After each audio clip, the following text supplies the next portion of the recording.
What we want is rehearsals of success. Now, if you're listening to this and you're planning on training your puppy for sports, rehearsals of success is what you ultimately want when you get into the ring. My puppy is 15 months old now.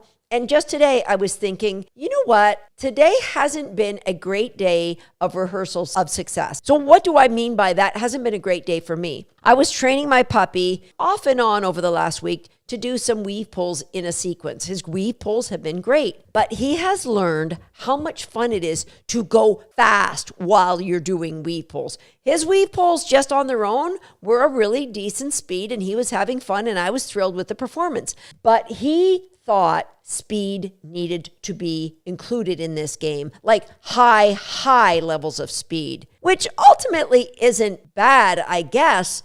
But with that incredible speed comes a lot of rehearsals of incompletion, of I'm going to skip some poles. It's faster if I run alongside and pretend I'm weaving, of maybe jumping in the middle, things he hasn't done for weeks.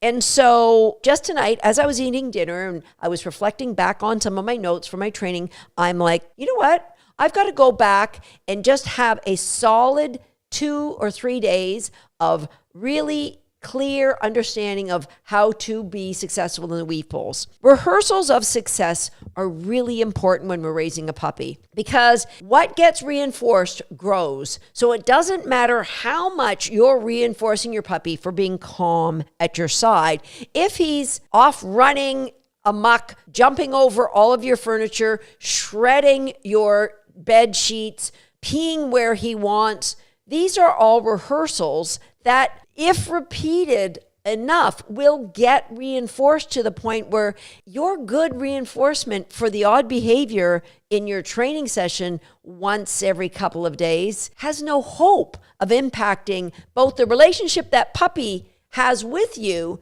and the progress you would like to see in their behavior moving forward. So your ultimate goal should be rehearsals of success, but let's balance that with some realistic expectations of a puppy. So if you get a puppy from the breeder, they might be 8 to 10 weeks old, maybe 12 weeks old, and there will be some established behaviors already.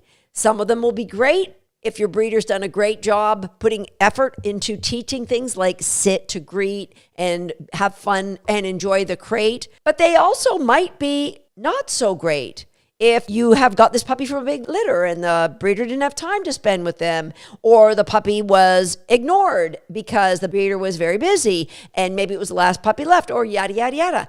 Whatever, it doesn't matter what you start with. What you have to say is, what do I have now? Do you have a behavior challenge? Because you have to balance your expectations and the progress you're going to see, and you have to manage that puppy's environment so that you mitigate the chance for them to choose inappropriate behavior, like chewing on furniture or running across furniture if you don't want your puppy on your furniture, which I don't think puppies should be on furniture anyway. Number one, they could, have an accident on the furniture. Number two, puppies jumping off furniture just isn't safe.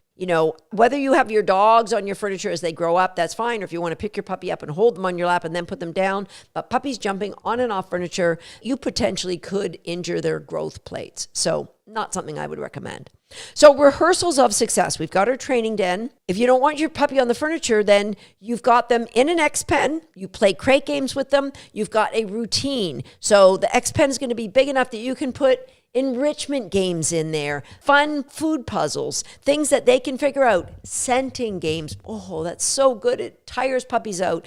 You don't have to take your puppy on a long walk on a 15-foot leash to tire them out. There's so much things you can do. Enrichment, engagement, scenting, and training. So fun games that you can play that engage the puppy's brain. But I would advise that these be done on a leash. Most of the time, depending on the age and the stage of the puppy, but they should be done on a leash so that you can rehearse success. If it's not on a leash, then the puppy is maybe coming in for 1 or 2 rehearsals of getting a cookie and then they're running off somewhere else. Now, if you're in a small training den, you are managing the environment that way. So we've got our training den, or we have a puppy on a leash. We are playing strategic games. If you're in Homeschool the Dog or Recallers, we're giving you those strategic games. We need to set that puppy up for easy wins.